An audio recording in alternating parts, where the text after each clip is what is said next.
All right, so this is going to be part two of the BESS test, otherwise known as the Balance Air Scoring System test.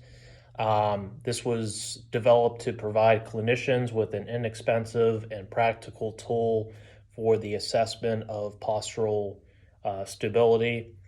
Um, so the subjects are going to be evaluated to instruct they're going to be instructed to close their eyes, place their hands on their hips, and stand in three different positions: double leg stance, single leg stance on their non dominant foot, and then also a tandem stance where their feet are going to be staggered in both on both a firm and foam like surface.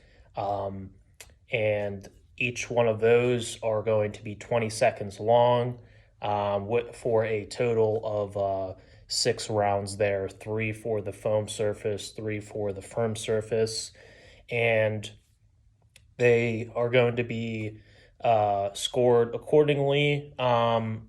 So if they were to stumble, fall, um, open their eyes, those are examples of common errors. They would get a point each for one of those. A couple more common errors would be taking your hands off of your hips, as well as remaining out of the proper position for longer than 5 seconds.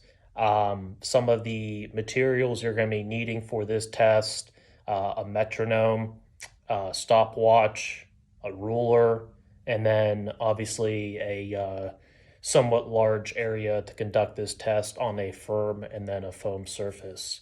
Um, the purpose of the foam pad is to create an unstable surface and a more challenging balance task, which is going to obviously vary by body weight. The heavier the person weighs, the more difficult it will be to maintain your balance.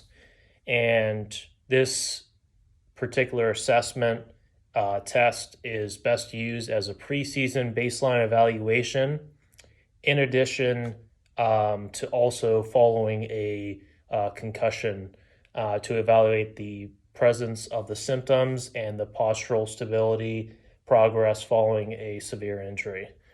Also, prior to conducting the evaluation, you want to make sure that you go over, exactly what the athlete or participant is going to expect. You're also going to need a spotter to be there because the foam surface is going to be difficult and really test their balance there. Um, I mentioned all the stances. As far as the tandem stance, I do want to clarify that there. The heel of the dominant foot should be touching the toe of the non dominant foot um, with the same position, hands on their hips, closing their eyes for 20 seconds. Um, each one of these stances are going to be 20 seconds long on both a firm and foam like surface for a total of 6 rounds there. Um, Next up, so I already mentioned, some of the common errors. I already went over some of those. The maximum allowable number of points for each position is 10, so 10 errors there. I attached the scorecard to my transcript, went over all this in depth here. And as far as the sensitivity and specificity values go, the diagnosis is pretty accurate. So it's not like, you may have a false positive or false negative, but with a sensitivity value of about 0.34 and specificity at 0.91 to 0.96 across days 1 to 7 following the injury, it's going to be very accurate there. So that's excellent as well. Some of the pros of the BESS tests are that it can be performed in nearly any environment. taking approximately 10 minutes to conduct. So it's going to be a nice, simple test. And also, let's say, you're on the field as an athletic trainer. You could quickly do this either in the clinic or on the field. So it's nice, very accessible.